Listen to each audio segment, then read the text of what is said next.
Hey there, y'all, and welcome to today's Daily Down and Dirty. My name is Fairlight. Welcome to Airy Fairy Tarot. All right, y'all, so the message today is correlate your inner beliefs with your outer realities.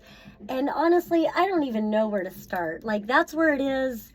I'm just going to show you. The first cards that came out is this Woman of Painting, which is the Queen of Pentacles.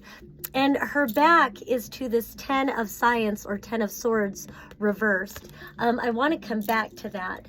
And then we've got this Angel of Music, which would be correlative to the Knight of Cups. We've got the 5 of Science, which would be the 5 of Swords. And then we've got the Woman of Poetry, Queen of Wands. And then we have the 8 of Poetry, 8 of Wands, with the 8 of Swords reversed, the 8 of Science reversed, and the 5 of Painting upright. So I'm going to start with these cards here. This is about very fast-moving energy. The little words on here, it's the William Blake deck, so it's William Blake's words. It's called swiftness. Time is the mercy of eternity. Without time's swiftness, which is the swiftest of all things, all were eternal torment. And there's something in that swiftness that reminds me of how water flows. Fire has a flow to it. Air has a flow to it. Even earth is very slowly flowing. And so time flows. There's some sort of, I've always gotten that time is cyclical in nature, but I like the swiftness, this fluidity of it. And how it says, you know, time is the mercy of eternity. And so it's like, know your true divine self underneath it all, the eternal expression of being. Even when the universe goes dark and cold, if that is a thing that will happen, there will still be some sort of energy that you are imbued within the eternal, all of it that is. So then we come to these energies, which are very personal and very much, it feels like trappings of belief is what I want to say, where this is about abandonment wounds, poverty consciousness, being left out in the cold. He's literally in rags and stuck in the quagmire of some sort of quicksand or something. This is a metaphor that comes up quite a bit about how so often it's about not only liberating ourselves from that quagmire, that quicksand, but also not allowing others to pull us back in. And so it does kind of feel like there's a push-pull with this belief system, the 8 of Swords reversed, where you've been trapped in negative thinking, and somehow this belief is again, it's correlative to poverty consciousness. Hardship is what this is called. It's about abandonment wounds, not feeling worthy, that sort of thing. And there's something about this time and all of that. It feels like there's a great shift that's happening. And so it's like correlating your inner beliefs with your outer realities and recognizing that when you shift your beliefs around these sorts of you know, ideas, belief systems, whatever it is, when you are willing to shift what you believe about these things, then you'll watch reality change. And you find that you're not really bound to this negative thinking. So much of it, it feels like, wants to be acknowledged about indoctrination, programming. You know, if you're raised in a belief system that you are a sinner and you have to prove your worth, then you're going to go through life feeling unworthy and feeling like you always have to prove yourself. But on the other hand, if you're raised in a belief system that you are a spark of divine being and that you carry light through the world, then probably your belief system is going to create different realities. You are going to create a different reality than the first example. So then we move over to here. And what really strikes me is that, you know, this is a very hardship kind of card in the middle, but here you've got this Angel of Music with arms outstretched.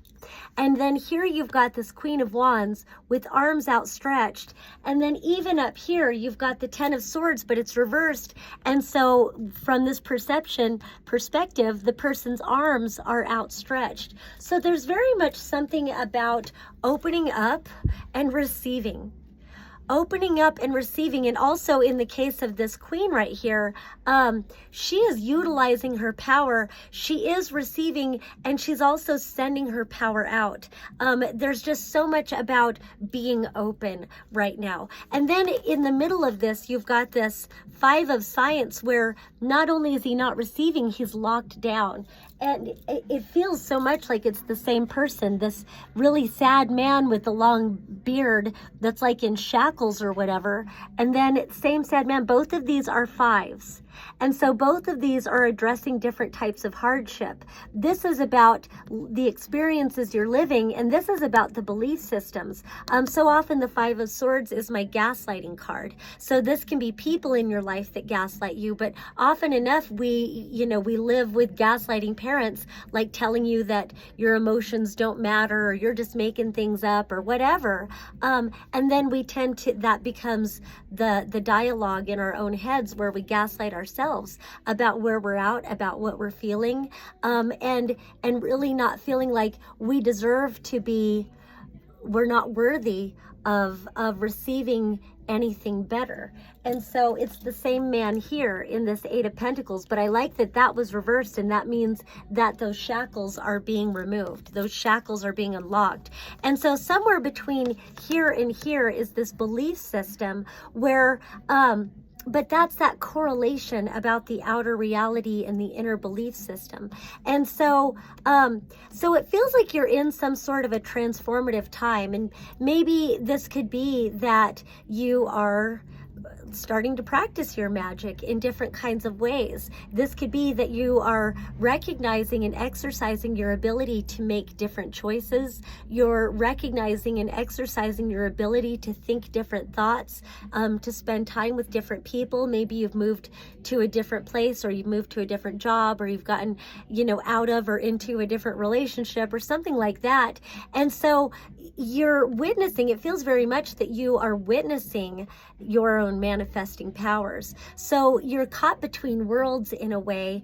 And so really what's needing to be done is to start to recognize and acknowledge the trauma that is locked in your mind, the trauma that's locked in your body, the trauma that's locked in your energy field, and start to liberate yourself from these toxic, traumatic, limiting beliefs, and open up and receive your magic.